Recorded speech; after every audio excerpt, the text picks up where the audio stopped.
교회가 점점 부흥되어져서 이제 5,000명도 되고 그보다 더 많아지는 상황이 벌어지자 이제 어떤 상황이 벌어졌는가 하면 구제에 빠지는 사람들이 생겼다 이렇게 나오고 있습니다. 그것도 자기의 과부들이 이렇게 구제의 대상을 과부라고 규정하고 있는 모습을 우리가 볼 수가 있습니다. 물론 당시의 모습을 보면 예루살렘에 모였던 그 사람들이 이제 자기의 재산들을 팔아서 교회에 내놓고 교회는 그 일로 그들의 필요를 채워주는 그 일을 이제 하고 있었을 때니까 그때에 필요로 했던 물질을 필요로 했던 이 과부들이 있었겠죠. 그러나 우리가 조금 더 깊이 볼 것은 성경은 그것을 그 사건을 도구로 삼아서 우리에게 주시는 말씀, 오늘 우리가 해야 하는 일들이 무엇인가를 가르쳐 주는 거라 이렇게 보시면 됩니다.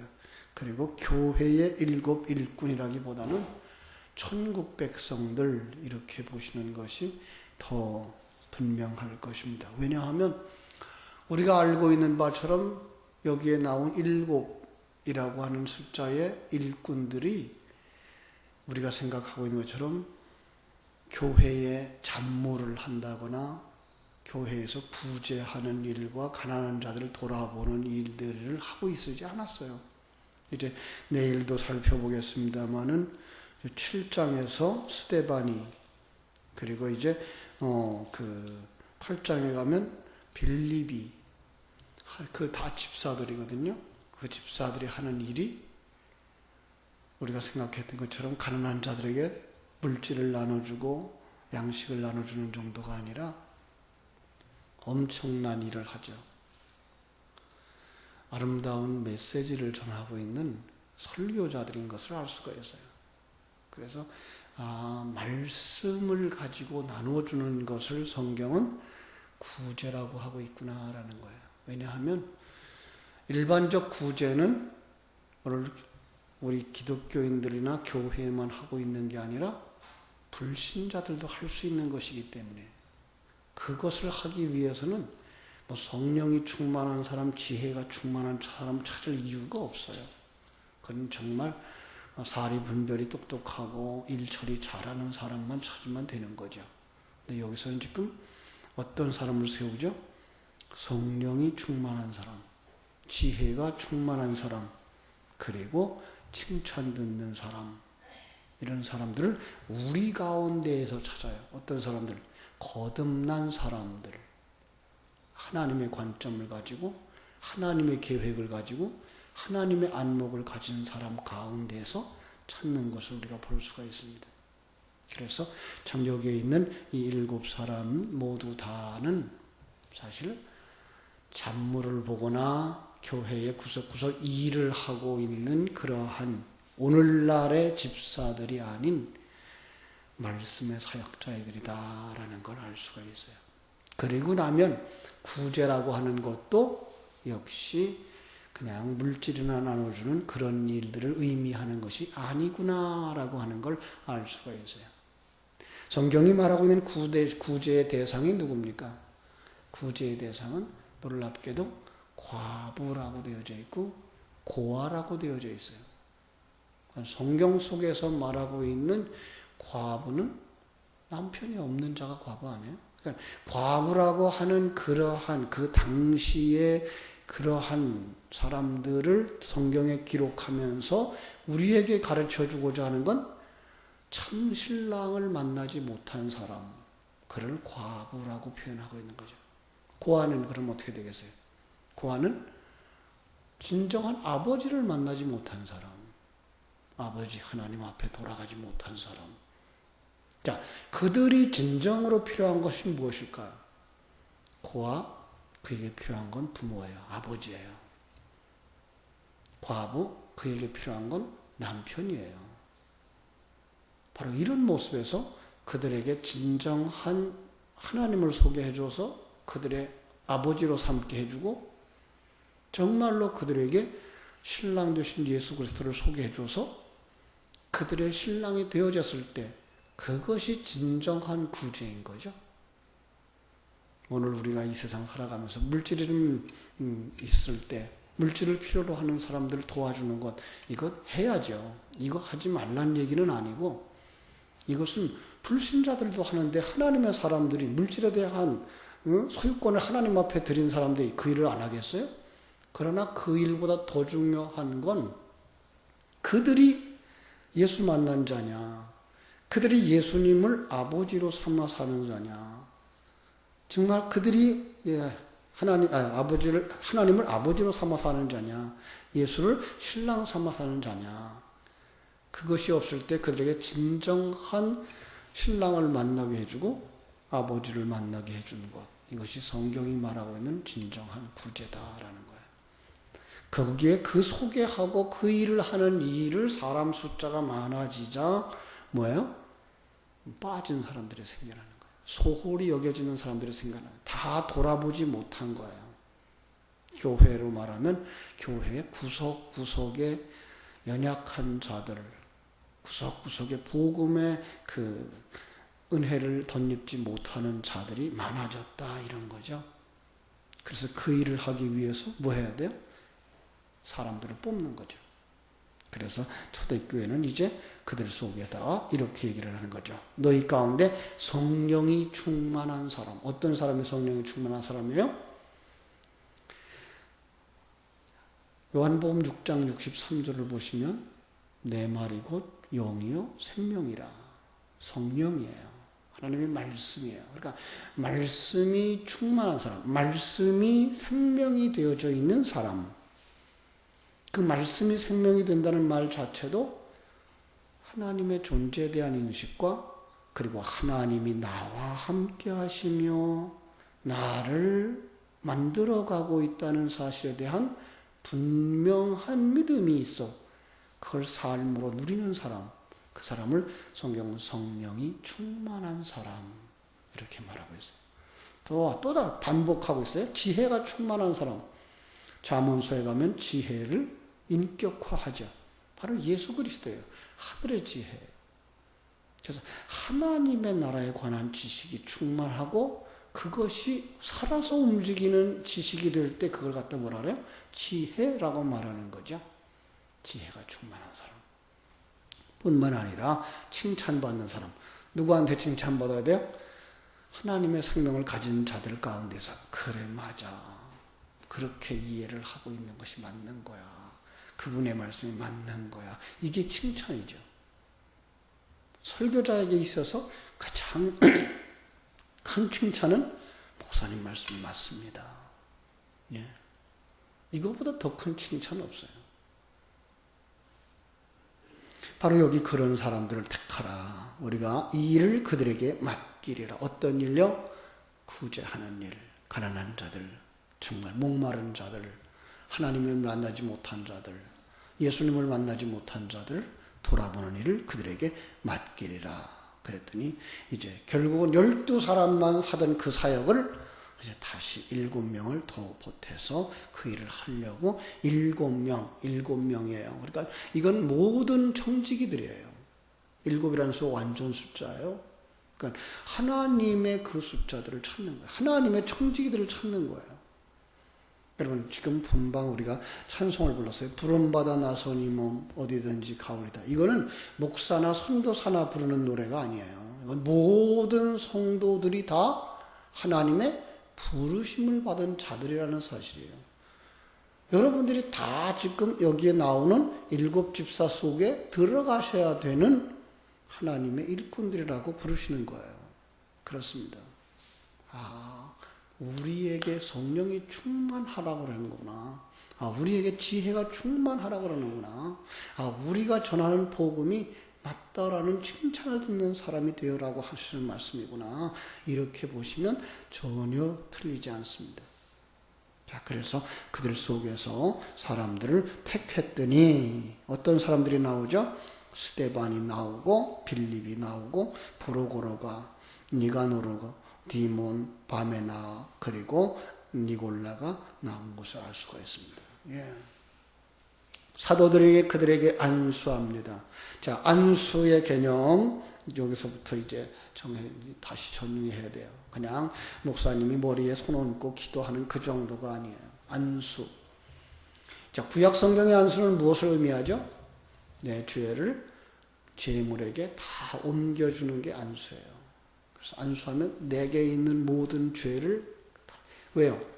내가 죄인이니까 내게 있는 게 다 죄예요. 그래서 그 내게 있는 걸 모두 다 짐승에게 옮겨주는 것, 이게 안수예요. 자, 그러면 이제 성령이 충만한 사람들 속에는 뭐가 있어요? 하나님에 관한 지식이 있어요. 하나님의 생명이 있어요.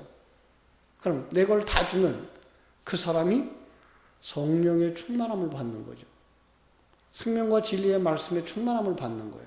이게 안수의 개념이에요. 그래서 이제 사도행전 쭉 살펴보면 알겠습니다만은 은혜를 사모하는 자들 속에 들어가 사도들이 안수하자 그들이 성령의 충만함을 받고 성령이 말하게 하심을 따라 방언을 말하죠. 예. 바로 이거예요. 내게 있는 것. 자, 성령이 충만하고 지혜가 충만한 사람들이 자기에게 있는 걸 그에게 전수해 주자. 머리에도 얹어요. 그죠? 전수해 주자. 그들이 성령의 감동하심을 받은 그 성령의 말씀을 말하는 거죠. 그런데 그게 왜 방언이라고 그랬죠? 세상 사람들은 알아듣지 못해요. 십자가의 이야기, 지금 하나님이 당신에게 가장 좋은 환경을 주셨다고 하는 사실을 이렇게 해서 만들어서 당신을 완성시켜 천국으로 데려가는 거야 라는 이 이야기를 세상 사람들은 못 알아듣는 거예요. 내 이 형편이 어떻게 하나님이 내게 주신 가장 좋은 환경이야. 모르는 거야. 우리의 욕망은 좀 더 나은 환경, 좀 더 여유 있고 부유하고 건강하고 오래 살고 이런 생각들. 성경은 그런 것들에 대한 관점에서부터 딱 돌려서 하나님의 관점으로 만들어 놓는 거죠. 하나님이, 전능하신 그 하나님이, 우주와 만물을 주관하고 섭리하시는 그 하나님이 당신을 사랑하셔서 당신의 생명의 시작부터 끝까지를 책임져 주고 계시다. 임마누엘로 당신과 함께 하신다. 이 사실이 믿어지면 그는 평강을 누리는 거죠. 그 하나님, 독생성자를 주시기까지 나를 사랑하신 그 하나님이 나와 함께 하신다면 이 환경은 나에게서 가장 좋은 환경. 이게 믿어지는 거예요. 그런데 불신자들의 눈에는 이게 믿어질 리가 없죠. 그냥 어떻게든지 하나님을 이용하고 어떻게든지 하나님께 복을 받아서 성령의 복을 받아서 더 나아지기를 원하는 그 욕망만 있어요. 그래서 더 나아졌나요? 더 나아지고 물질이 더 나아지고 형편이 더 나아지는 건 불신자들 세계에도 있어요. 하나님이 없는 그들도 열심히 일하면 돈 잘 벌고 인간관계 잘하고 사업에 수단이 있어서 사업을 잘하면 돈 잘 벌어요. 그게 편안한 거예요. 그건 일반 은총 속에서 다 주신 거라니까요. 그건 우리가 기도하지 않아도 우리가 성실하게 씨 뿌리고 가꾸면 곡식을 거둬요. 매일매일 직장에 나가서 출근해서 일 잘하면 월급을 받아요. 그런 것들을 일반 은총 속에서 다 주신 거예요. 하나님의 사람들은 거기서부터 눈이 돌아오는 거예요. 하나님의 관점으로. 이 역사가 하나님이 만드시는 거구나. 이 우주가 하나님이 만드신 거구나. 내 생명이 하나님이 허락하셔서 시작된 거구나. 지금도 나를 만드시는 하나님. 모든 것을 합력하여 선을 이루시는 하나님의 손길이 나와 함께 하시는구나. 깨달아지는 거예요. 그러고 나면 어떻게 돼요? 이걸 말할 수 있는 거예요. 이게가 다른 사람에게는, 불신자들에게는 방언으로 들리는 거예요. 그런데 그 속에 하나님의 생명이 있는 자들에게는 그게 깨달아지는 말씀, 알아듣는 말씀으로 들리고, 그리고 그것이 그 인생의 장래를 예언하는 예언으로 들리는 거죠. 그렇습니다. 이것이 성경 속에 기록되어져 있는 구제라고 하는 단어, 안수라고 하는 단어, 방언이라고 하는 단어, 예언이라고 하는 단어 속에다가 하나님의 진리, 오늘 우리 안에 일어나고 있는 놀라운 생명의 역사들을 담아서 보여주고 있는 하나님의 계시인 거예요. 어떤 사람들만 방언을 말하는 거나 어떤 사람들만 예언하는 게 아니라 모든 하나님의 사람들은 다 성령 받고 성령 받은 사람들은 다 진리를 말할 수 있어서 다 예언하는 자들이어야 되고 다 방언하는 자들이 되어져야 하는 것인 줄로 믿습니다. 그랬더니 어떤 역사가 일어나요? 7절 하나님의 말씀이 점점 왕성해지잖아요. 그렇죠. 하나님의 말씀이 왕성해질 수밖에요. 그렇게 가르치는 자들이 많아져서 구석구석에서 가르치니까 우리로 말하면 구역장님들이 우리 장로님들이 권사님들이 구석구석에서 성령이 충만하고 자신들에게 주신 그 경험과 능력을 다 전하니까 그들이 뭐예요? 구석구석에서 살아나는 거죠. 교회의 직분은 그런 면에서 말씀을 사역하는 거예요. 다 말씀 사역자들인 거예요. 장로님, 안수집사님, 권사님 다 말씀을 가지고 사역하는 자들이어야 되는 거예요. 오늘 우리 한국교회는 그 부분이 조금 잘 정립이 안 돼 있어서 직분은 받았는데 뭘 해야 되는지 몰라요. 아니요. 말씀을 가르치는 일들을 하셔야 돼요. 구석구석에서. 그래야 뭐가 일어나요? 말씀이 점점 왕성해지고 제자의 수도 많아지게 되는 거죠. 자, 그러자 어떤 역사가 일어나죠? 8절 스데반이 은혜와 권능이 충만하여 큰 기사와 표적을 민간에게 행했다. 요거 누구를 묘사하고 누구의 사역의 열매죠? 5장으로 가볼까요? 5장 12절 바로 앞에요. 5장 12절 사도들이 손을 통하여 민간의 표적과 기사가 많이 일어나매 이런 말씀이 있어요. 그러니까 지금 성령 충만한 사도들에 의해서 뭐가 일어났어요? 표적이 일어나고 기사가 일어났어요. 이것도 어떤 놀라운 변화들이에요. 그냥 구원받는 역사를 이야기하고 있는 거예요. 왜? 사도들이 성령에 충만하고 말씀이 충만해서 나아가서 그 말씀을 전하니까 뭐가 일어나요? 죽은 자가 살아나는 거예요. 이걸 갖다가 안전뱅이가 일어나는 것, 병든 자가 치료되는 것으로 묘사되고 있는 거예요. 그러자 그 일이 누구에게서 지금 일어나고 있어요? 스데반. 예. 집사로, 초대교회의 집사로 부름받은 그들에게 성령이 충만하고 지혜가 충만하고 칭찬 있는 그들을 통해서 뭐가 일어나요? 기사와 표적이 일어나는 거예요. 그렇습니다. 말씀 사역으로 말미암아 구원받는 자가 일어나는 역사를 보는 거예요. 자, 그랬더니 어떤 사람들이 치료받나 보세요. 9절 자유민들, 즉 구레네인, 알렉산드리아인, 길리기아와 아시아에서 온 사람들 회당에서 어떤 자들이 일어나 스데반과 더불어 논쟁합니다. 지금 앞에서 4장, 5장에서 일어났던 그 제자들이 복음을 전하자 받았던 그 핍박이 곧바로 누구에게로 오는 거예요, 이제? 스데반이나 제자들에게, 집사들에게로 오는 거예요. 이런 모습이에요. 그러니까 생명의 말씀을 가지고 나가면 곧바로 세상은 어떻게 해요? 대적하게 일어나는 거예요. 하나님의 말씀이 우리 속에 들으면 우리 속에 있었던 옛사람은 금방 대적하고 있는 모습을 그대로 보여주고 있는 거예요. 세상 속에서만이 아니라 우리 속에서 일어나는 일도 바로 그런 거예요. 그러니까 사도들에게 일어났던 일이 지금 집사들 속에서 일어나고 있는 것이고 사도들을 통해서 일어났던 그 사건들이 집사들을 통해서 일어나는 사건인 것을 볼 수가 있습니다. 그래서 12사도가 그렇게 3장에서 안전뱅이를 일으키는 사건 후에 그 유대인들, 대제사장들과 바리새인들에 의해서 사두개인들에 의해서 그 공격을 받았던 모습이 지금 이들 속에서 또 일어나는 거예요. 어떻게 공격하죠? 그들이 이런 말을 하죠. 14절, 15절, 13절부터 봐요. 거짓 증언들을 세워요. 그래서 뭐라고 말하게 하죠? 이 사람이 이 거룩한 것과 율법을 거슬려 말하기를 마지 아니한도다. 그의 말에 이 나사렛 예수가 이곳을 헐고 성전을 허는 거죠. 모세가 우리에게 전하여 준 규례를 고치겠다. 율법이 아니다라는 거죠.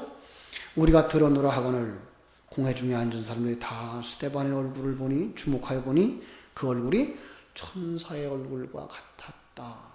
천사, 이게 하나님의 사자예요. 그렇습니다. 환경은 그렇게 그를 공격해 들어오지만 그들의 마음속에는 여전한 평강이 있는 거예요. 왜? 그 사도들이 그들에게 붙잡혀가지고 매를 맞고 그렇게 말하지 말라고 책망을 듣고 돌아오면서 어떻게 했어요? 기쁨이 충만했어요. 아, 우리가 하나님의 도구로 쓰임받는구나. 우리 속에 하나님의 생명이 있기 때문에 저들이 우리를 대적하는구나. 야, 우리는 하나님의 사랑이구나. 이게 깨달아지고 기쁨과 찬송을 불렀던 것처럼 스데반도 똑같이 일어나는 거예요. 그의 마음속에 야, 내 속에 하나님의 생명이 있으니까 세상은 나를 이렇게 대하는구나. 예. 주님 말씀했어요. 세상에서는 너희가 환난을 당한다. 그러나 담대하라. 나도 그랬다. 그러나 나도 이겼다. 너희들도 그럴 것이다. 너희들도 이길 것이다. 우리는 다 이기는 자들이다. 그래서 요한계시록에 가면 이기는 자들에게는 이렇게 말해요. 이거 모든 성도들은 다 이기는 자들이 되는 거예요. 그죠? 그래서 그들은 이제 성령의 충만함을 받고 하나님이 부어주신 그 성령과 지혜의 말씀을 따라 말씀 사역을 감당하는 것이 이제 7장부터 나오게 되는 거죠. 거기서 이제 스데반의 설교가 사도들의 설교보다 더 잘 정리되어져 있는 설교로 기록되어져 있는 것을 우리가 사도행전에서 우리가 볼 수가 있어요. 오늘도 그 일에 여러분과 나를 부르셨다는 사실을 기억하시고 다시 한번 여러분 속에 성령의 충만함을 사모하시고 지혜의 충만함을 사모하시고 여러분이 말하는 그 진리가 옳다 칭찬을 듣는 여러분들 되시기를 주님의 이름으로 축원합니다. 기도하겠습니다. 하나님 우리 아버지 크신 은혜와 사랑을 감사하고 감사합니다. 초대교회는 이제 날마다 모이기를 힘쓰고 모여서 떡을 떼며 기도에 힘썼더니 구원받는 사람의 수를 날마다 더하게 하셨습니다. 그러자 구석구석에 아직도 그 복음에 정확하게 깨달아지지 못하는 마땅히 구제되어져야 될 사람들, 고아와 과부들이 일어났습니다. 그들을 가르치고 그들을 세우기 위하여 교회는 7명의 집사를 택하여서 세웠습니다. 그 속에 성령이 충만한 사람, 지혜가 충만한 사람, 칭찬받는 사람을 택했는데 바로 우리가 오늘 그 자리에 부름받은 자들이라는 사실을 깨달아 알게 해주시고 성령의 충만함을 사모하게 하시고 지혜의 충만함을 사모하게 해주시고 말씀을 전함으로 말미암아 칭찬 듣는 자들이 다 되게 하셔서 세상은 우리를 대적하지만 하나님이 우리와 함께 하셔서 이른 양을 찾으시고 어린 자들을 양육하는 귀한 일을 감당케 하셨다고 하는 사실을 더 분명히 깨달아라. 주님 세우신 자리에서 헌신하고 봉사하고 주의 말씀을 전하는 자들이 다 되게 하여 주시옵소서. 오늘 하루의 삶도 주님께 부탁드립니다.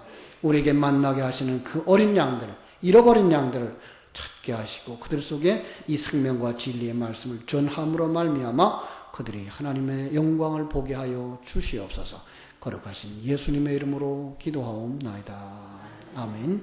하늘에 계신 우리 아버지요, 이름이